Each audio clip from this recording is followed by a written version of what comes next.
Want to create professional-looking designs without any design experience? Canva makes it easy to create social media posts, presentations, videos, and more, all from your browser or phone. If you're completely new to Canva, don't worry. In this guide, I'll walk you through the basics so you can start designing with confidence in 2026. First, sign into your Canva account or create one if you're new.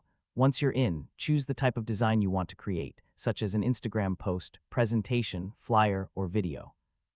Next, browse Canva's template library and pick one that matches your project. Templates are fully customizable, so you can change colors, text, images, and layouts anytime. Click on any text box to edit the content. You can also drag and resize elements, change fonts, and adjust colors. Don't be afraid to experiment. Canva makes it easy to undo changes. Use the sidebar to add images, icons, stickers, or shapes to your design. You can upload your own files or choose from Canva's built-in library.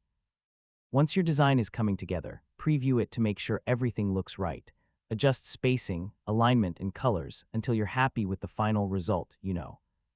When you're done, click Share or Download. Choose your preferred file format, such as PNG, JPG, PDF, or video, depending on your project. And that's how to use Canva for beginners. With just a few clicks, you can create professional designs for work, school, or social media. So yeah, the best way to learn Canva is to start creating and experiment with different tools. Thanks for watching.